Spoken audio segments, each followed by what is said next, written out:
Sometimes people have come to the ballet and to see Streetcar and they've said, oh, if I'd ever known ballet could be like this, I would have come more often. And a lot of people say it's a really good ballet for people who think they don't like ballet because it will change their minds. I'm Nancy Meckler. I am the director of Streetcar Named Desire, and I worked with the choreographer Annabelle Lopez Ochoa.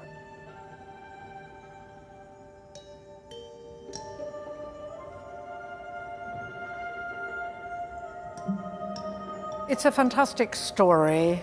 Sometimes when you try to do a story without its words, it can seem inadequate or it's hard for people to understand what's going on. But maybe because Tennessee Williamsi, who wrote the play and the film, because he was such a poet in his heart somewhere, it's almost as if it really lent itself to exploring all sorts of areas that he was interested in. I think that is part of the reason that it's so popular.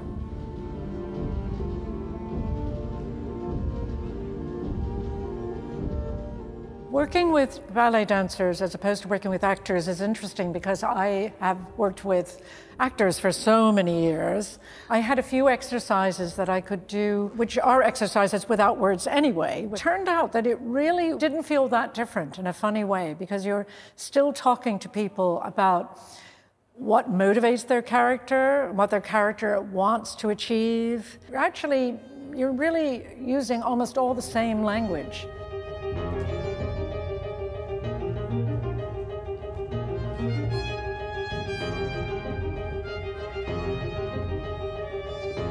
Tennessee Williamsi's work really invites you to recreate the scenes without words. You know, even something as simple as there's a very, very important message that gets sent.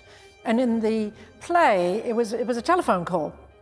And so when you sit down and you say, well, how are we going to do this if it's in ballet? You think, well, make it into a letter. How about if we have it be a letter that's being passed around? And in a funny way, that's almost stronger than watching somebody talking on the phone on stage. Is seeing the whole chorus passing a letter around really brings out the horror of what it's like if somebody's telling a story about you that you wish nobody had ever heard.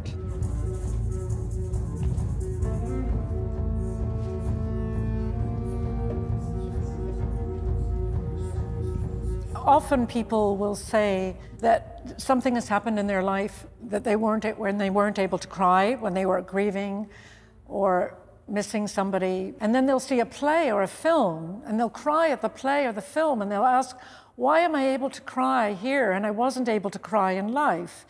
And I guess that really just shows us the power of drama and how much we need stories and drama in our lives.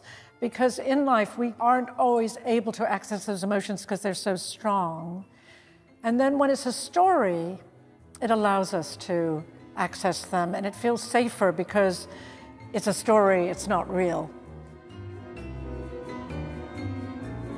I think often people will think, oh, well, I'm going to see a ballet and it's based on a famous film and a famous play and, you know, I won't understand. But the choreographer and I, we worked really hard at the idea that this is for people who don't know the story. You know, we really want it to be for everyone. We don't want it just to be for people who already know the story. And it was a big challenge, but it was possible, and we've made it happen. I think people do understand it in ways that sometimes maybe they wouldn't understand it if they saw it in the theater, because we include a lot of the story of what happened before the play and before the film. So in some ways, I think we help people understand the story even better.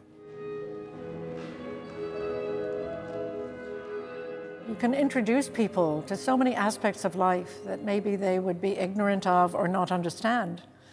And that if you touch their emotions at the same time, I think sometimes it opens people up to accepting people who are in trouble instead of judging them harshly.